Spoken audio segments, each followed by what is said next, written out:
Hablemos con nuestro especialista, Damián Depache, economista, el economista que más sabe sobre la economía que te interesa. Dami, ¿cómo estás? ¿Cómo va, Santi? Buenas tardes. Buenas tardes, ¿cómo estás vos, Dami? Quiero un dato.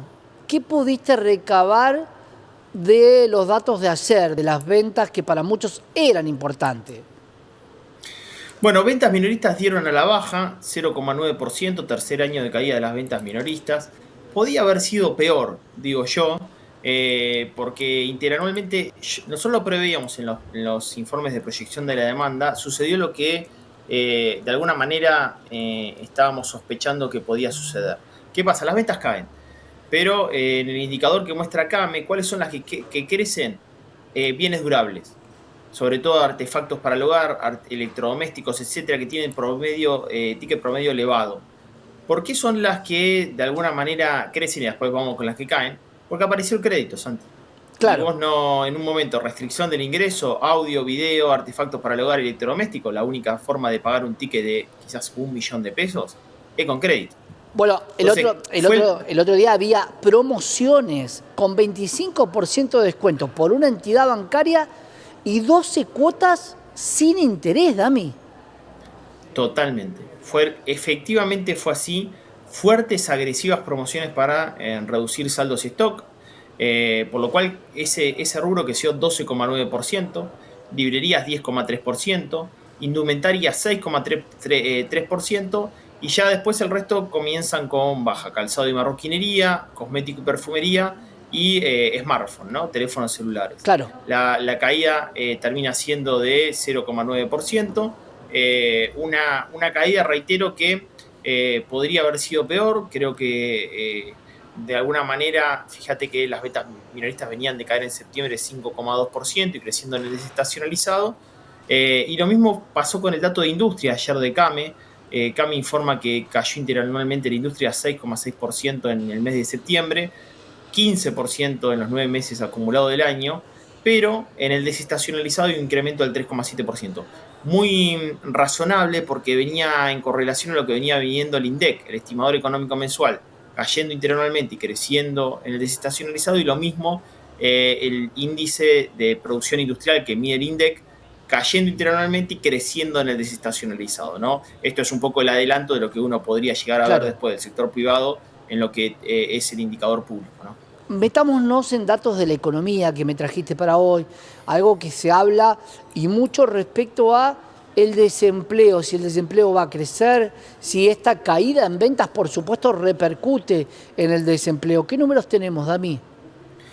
Bueno, en principio tenemos que decir que en el empleo formal registrado en el primer semestre del año hay caída. Son datos elocuentes, sobre todo producto del ajuste en el sector público. Y después, si lo ves a lo largo del tiempo, los datos siguen siendo sorprendentes. ¿Por qué? Porque cuando vos ves los datos de Secretaría de Trabajo de los últimos 9 años en nuestra economía, del 2015 al 2024, bueno, ves que el empleo registrado no creció, que los monotributistas aumentaron 47,5%, es decir, que hay cada vez más monotributistas, que el monotributo social aumentó 76%, que el empleo público aumentó 12% a pesar del ajuste del primer semestre del año por parte del gobierno, y autónomos, o sea, el independiente, el emprendedor, el cuenta propista, tenemos 0,7% menos, es decir, tenemos 1% menos de autónomos. Esto efectivamente muestra que Argentina, desde el punto de vista del mercado laboral, está peor en todo sentido, ¿no? En Claro. todo sentido tenés más monotributista, tenés más empleo público, tenés menos cuentapropista privado, la verdad que y tenés menos empleo registrado formal, ¿no? Cuando hablamos de más monotributistas, Dami, muchos dirían, bueno, por lo menos están dentro de un régimen, pero muchos se bajaron de responsables inscriptos de pagar algún otro impuesto para bajar a ser monotributista, cuidarse con la facturación. ¿O por qué hay tanto auge sobre el monotributo? Desgraciadamente le encantaría en este momento, le estás hablando a los autónomos te están poniendo una estampita en este momento en su casa, porque les gustaría al autónomo poder bajarse el monotributo, pero no lo puede hacer por la ley tributaria, Claro. porque la Administración Federal de Ingresos Brutos determina que si un monotributista se pasa al régimen de autónomo, tiene que estar ahí durante 3 años, un condenado tributario.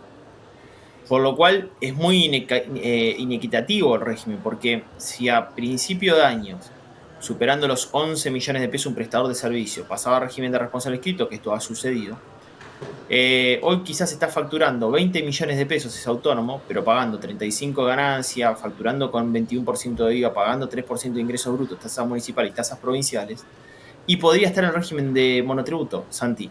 Entonces, ¿qué haces? Es muy inequitativo porque hoy un monotributista, pagando solamente el impuesto, puede facturar hasta 68 millones de pesos, y un autónomo facturando 20 millones lo está llevando al cadalso, lo está llevando a la muerte.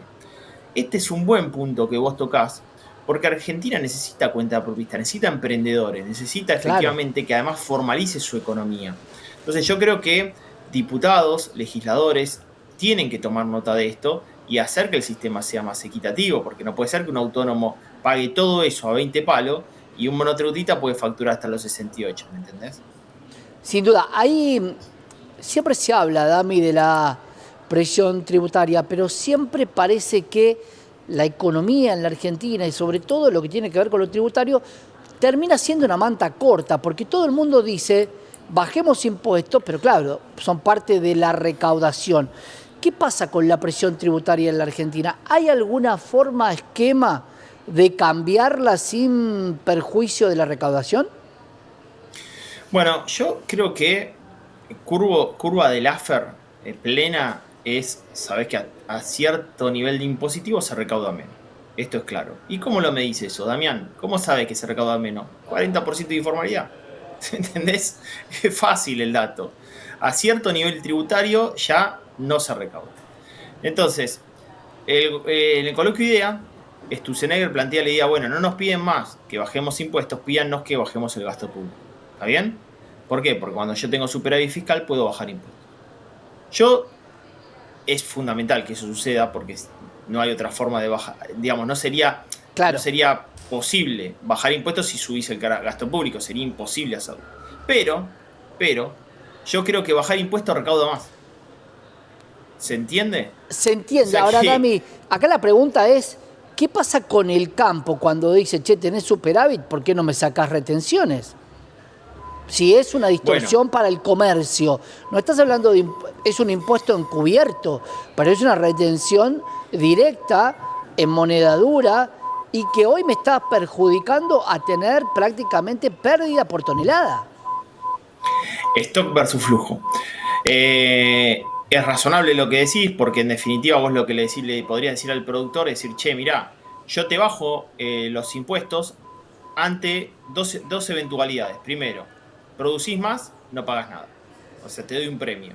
Segundo, como te lo tengo que bajar, y ahora se está hablando, Santi, esto es parte de una propuesta del sector agrario, decir, che, ¿por qué si a los importadores no le diste un boprial importador y se lo estás pagando a futuro? ¿Por qué a mí no me das un boprial exportador y me lo descontás de las retenciones? Es buena eso. Bueno, Yo genero un bono. sí, ese el bono para el campo es algo que se viene estudiando hace mucho tiempo, he escuchado muchas propuestas respecto de eso, pero no había consenso por parte del campo de tener un bono a cuenta de exportaciones. Bueno, la realidad es que yo no veo el gobierno predispuesto a bajar hoy impuestos por el nivel de recaudación que representa eso, en un momento donde, reitero, Sturzenegger marcó un camino y yo creo que Luis Caputo también está en el mismo camino. Voy a bajar, voy a tener superávit fiscal, voy a bajar el gasto público, a partir de ahí comienzo a disminuir impuestos.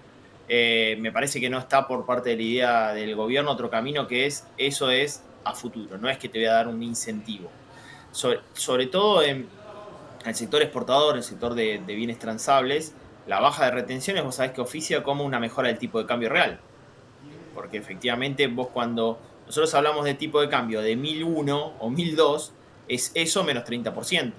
Claro. Entonces efectivamente el gobierno te dice, bueno, pará, ¿qué es lo que estoy haciendo? Me pongo de los dos lados del mostrador. Hasta ahora me puse el sector del agro. ¿Qué te dice el gobierno? Decir, pará, de alguna manera te estoy dando algún beneficio en el momento del esquema que yo no te bajo retenciones porque te bajo impuesto a país del 17,5 al 7,5%, porque si sos exportador, yo te bajé los aranceles para fertilizantes y herbicidas, te lo bajé del 35 al 0, porque te estoy bajando los impuestos para la importación y aranceles para maquinarias, ¿viste? Entre los 85 productos, Sin muchos duda. pertenecen al sector sector exportador, y próximamente, dentro de 2 horas, diría la sala de cine, en diciembre te voy a sacar directamente, te voy a eliminar el impuesto país. Con eso oxigeno tu tipo de cambio, porque vos tenés que importar para generar tu nivel de siembra que después se transforme en cosecha. Entonces yo creo que esa es la estrategia del gobierno. No, si bien podemos hablar y decir, che, podés bajar las impuestos, yo creo que bajar impuestos va a mejorar el flujo futuro y va a generar mayor nivel de exportaciones. Pero no sería este el camino del gobierno. Pensemos, Dami, lo que tiene que ver con la liquidez que tiene hoy el gobierno por parte de un blanqueo vigente, si es que se puede tomar como liquidez, y supuestamente sobre las inversiones donde hoy hay un RIGI que está aprobado, pero no se supo, no se sabe aún de dinero que haya entrado como grandes inversiones, o sí. No, RIGI efectivamente es un régimen excepcional. En vez de pagar 35 de ganancia, pagan 25. En vez de pagar aranceles a la importación sobre insumos importados que necesitan para su nivel de producción, están exceptuados de aranceles. Pero muchos pueden decir, con cepo, RIGI también tiene un problema. Si, che, yo entro a este valor, ¿y a qué valor salgo? Y hoy la verdad que es más predecible porque la brecha no es amplia. Pero ¿quién te la garantiza? ¿Me entendés? Que esa Claro, brecha no vuelva a extenderse en el tiempo y que yo pueda volver a salir ese valor. Eso RIGI no te lo garantiza. Primer punto. Segundo punto, las inversiones están llegando por una determinación hacia ese sector, y vos que sos una persona de mercado me lo vas a saber entender, por una determinación del Ministerio de Economía. Porque el Ministerio de Economía hace 15 días, Luis Caputo se habló de un momento donde por parte del blanqueo, como ingresaron muchos dólares por esa vía, salieron trascendidos en los medios que el ministro de Economía sorteó o descartó inmediatamente. Y decir, y bueno, eso lo puede tomar el gobierno poniendo colocaciones de licitaciones de deuda al Tesoro, o sea, financiarse con el blanqueo. Por ejemplo, a través de una lete. Luis Caputo dice, de ninguna manera vamos a hacer eso. Esos dólares son para inversión en el sector privado. Resultado, de los últimos 15 días después de esa determinación de economía, y me vas a saber entender porque sos de mercado. El blanqueo, el 50% está yendo a esa inversión de petróleo, gas, sobre todo, que son dos sectores que podían financiarse con RIGI, pero también se están financiando con blanqueo. YPF, claro. Pan American Energy, Distribuidora de Gas del Sur, efectivamente es el 50%, escuchaste datos, Santi, el 50% de los que están blanqueando están tomando obligaciones negociables en esos sectores. Claro, es cuando hablamos de, mucha gente nos pregunta qué voy a blanquear, quiero invertir. La matriz energética argentina es la clave y la llave para cambiar un poco la economía también, para no tener que importar energía, sino exportarla y para tener otro producto similar o mayor a la soja, que hoy no lo teníamos, Dami. Y que lo empezaste a tener. Y hay un buen dato que me tirás un centro. ¿Por qué? Primer semestre del año tuviste balanza comercial y energética después de 14 años. Pero a su vez, en el momento que yo le llamo pancita de reservas, pancita porque efectivamente hay un declive en el nivel de liquidaciones de las exportaciones, ya lo estás transitando, ese declive, y fíjate que exportaciones de energía le permitió de alguna manera capear o complementar esa pérdida que no tenía otro tipo de contraparte, ¿entendés? En el fortalecimiento de reservas. ¿Y cómo lo hizo? Con exportación de energía. Por lo cual ya Claro. Argentina no depende solamente de un commodity, sino si diversifica su canasta exportadora. Es muy bueno, Santi, para que veas, yo lo descubrí hace poco, pero te invito. El Banco Central de la República Argentina, hace tiempo que está, yo lo descubrí hace poco, tiene un indicador que analiza todos los meses el 50% de las exportaciones argentinas con mayor nivel de participación, 50% dentro de la participación de las exportaciones argentinas. Y mide minería, petróleo y gas y sector agropecuario. Vas a ver cómo este año se incrementó vía minería y vía sector de energía, que eran cuentas que estaban muy caídas, ¿me entendés? Claro. Entonces, eso de alguna manera equilibra la balanza comercial exportadora hacia dos nuevos commodities que le restaba fuerza, restaban volumen de liquidaciones, y efectivamente a partir de un mejor nivel de producción lo está logrando, ¿no? Es el punto, me parece que cuando hablamos de inversiones es el rumbo de la Argentina, que vienen marcando todos los gobiernos, que debería ser una política de Estado, la matriz energética argentina, más allá de los nombres, más allá de las provincias donde se coloquen las plantas, debería ser una política de Estado. Gracias, Dami, como siempre. Un placer.